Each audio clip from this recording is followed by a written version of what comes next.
Okay, so let's talk about how we actually do this temperature control. So whether you're an ectotherm or an endotherm, there are 4 main ways that we control body temperature. There is what's called radiation. This is where heat moves from a warmer object to a cooler one via this exchange of infrared radiation. So think about what you feel when you stand in front of a fire. And typically what's going to happen is a warmer object is always going to lose heat to a cooler object. There is convection. That is heat exchange with a surrounding medium such as air or water that flows over a surface. So think of the wind chill factor. So this climber, the wind hitting her skin, she is losing heat by convection.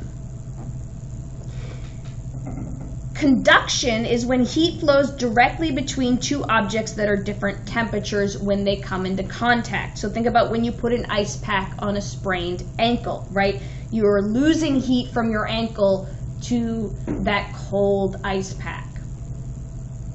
And then finally there is evaporation.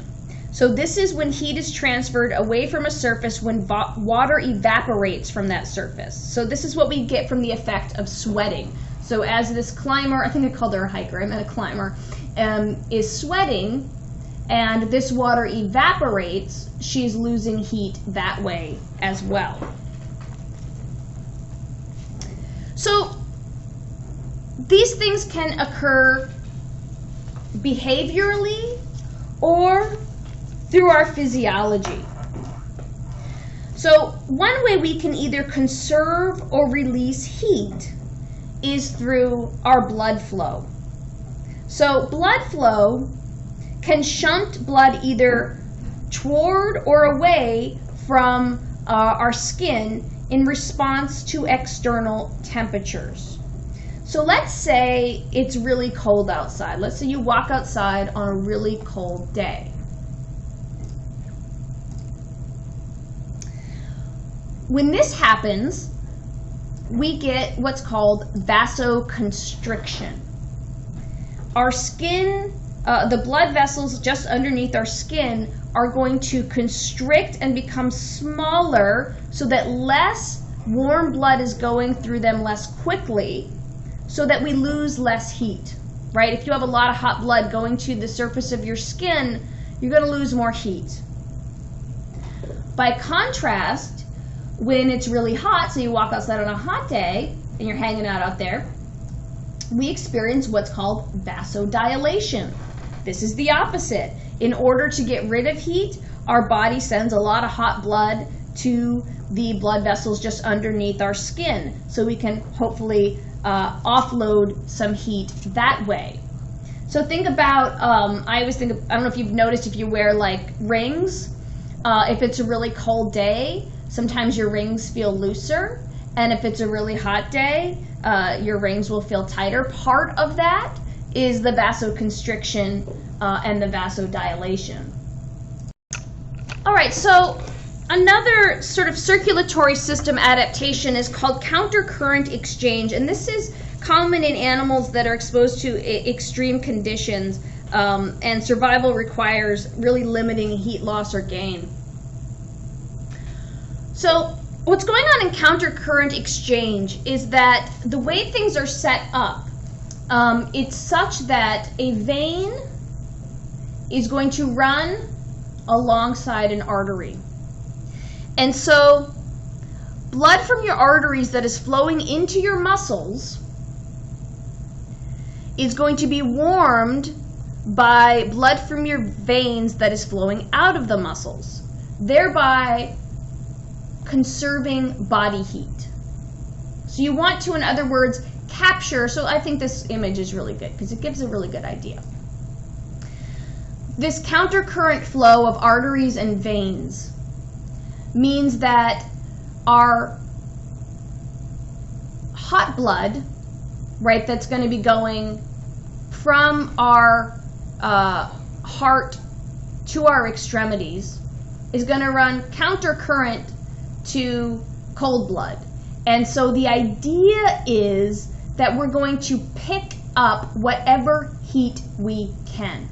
Okay, so I just went and found a picture that I like a little bit better to explain countercurrent exchange. So we have this warmer blood flowing from our heart into our extremities. And naturally, it's going to cool down as it hits our extremities. And without countercurrent exchange, right, so these two aren't touching each other, what's happening? This blood is cooling down, cooling down, cooling down, and it's going to our core. That's not ideal. So instead, with countercurrent exchange down here, what happens? We have this hot blood. It cools down as it hits our extremities, but on the way back, it's going to pair up real close to this warmer blood, and so it's going to warm it back up. So we're warming this blood back up before sending it back to our core. So that's the idea of countercurrent exchange. Hold on 1 second. Oh, I didn't mean to go from the beginning, sorry. There we go. So let's talk about a few ectothermic adaptations. So what do animals that don't use metabolism to heat themselves up, what do they do? Well, you have probably plenty of times seen a snake laying in the sun. That's not just a coincidence. That is how one major way they warm themselves. They also can, you'll also see them wrapping themselves around their eggs and controlling incubation temperature by contracting and relaxing their muscles. Flying insects sometimes will also contract their flight muscles, kind of in like a shivering sort of mechanism to generate heat to warm up. And we also have a number of colonial ectotherms, I think I have a picture here, no I don't, that will conserve body heat by clustering. So bees are an example of this. They'll warm their eggs and larvae with workers piling into an incubation chamber. Also, something like a daddy long-legged spider will cluster to use communal heat. I'm going to see if I can find a picture of that. Okay, so there's an image of that communal cluster of daddy longlegs, and so they're clustering together to use communal heat. It's a little gross, but it works. Okay, so just to kind of wrap it up, what do you do on a cold day? Well, it depends what kind of animal you are. There's a few different things you can do. We can use, peripheral vasoconstriction to slow blood flow to extremities, and this will conserve heat.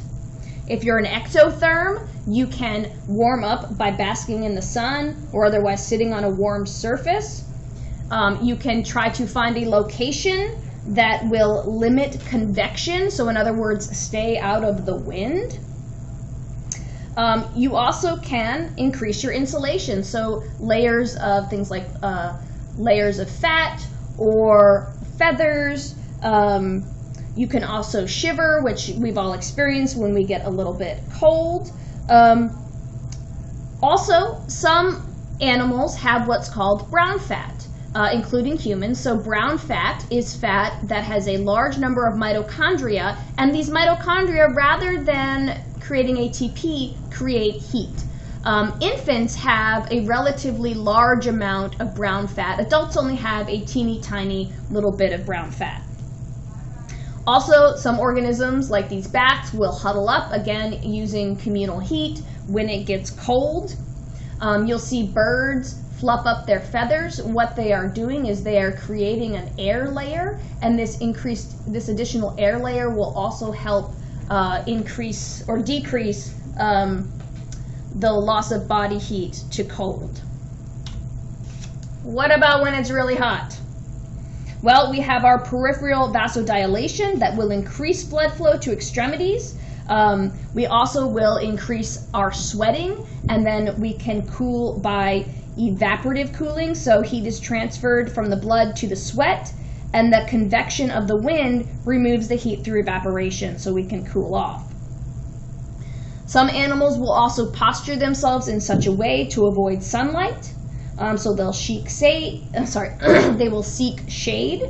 They also can expose themselves intentionally to the wind to try to have more heat lost that way. They limit their contact with hot surfaces, and many animals also will pant or flutter. So birds and other animals will pant, and there is a lot of blood vessels in the mouth. So by rapidly circulating air in this area, you actually can cool yourself off pretty efficiently. All right, so the center of it all for us, for anatomical and physiological control of thermoregulation, is in a part of the brain called the hypothalamus. So this is where the sensors for body heat are. Let me get my pointer slide, little pointer thing. So we have to have, we have a very narrow range of body temperature that we will tolerate. And if this body temperature strays too much from our set point, then it will set into activation mechanisms to either raise or lower our body temperature. So let's say that our body temperature is too high. Our hypothalamus, in other words, our sensor says your body temperature is too high. Well, it will interact and activate a couple of different physiological mechanisms, one of which is the sweat glands will start releasing sweat, which will help us cool via evaporative cooling. Also, our blood vessels will start to, in our skin, will dilate. This will also cause our body to cool off more quickly. This will cause a decrease in our body temperature, bringing us back to homeostasis. So this is an example of negative feedback. Let's say our body temperature gets too cold. So again, a couple of mechanisms will happen. We will have vasoconstriction that will decrease the amount of blood flowing through our skin blood vessels. That will conserve heat. And it will also cause contractions of shivering, which will also generate heat. So this will lead to an increase in our body temperature, bringing us back to homeostasis. Again, negative feedback control. So that's just one example. We have many different aspects of homeostasis, right? It's not just heat, right? It's also osmotic control, you know, the amount of salinity we have. It's also pH, the concentrations of particular hormones or solutes, all kinds of things. So more than we can get into in this class, but the temperature is a good example. So that is the end of chapter 39, so let me know if you have questions.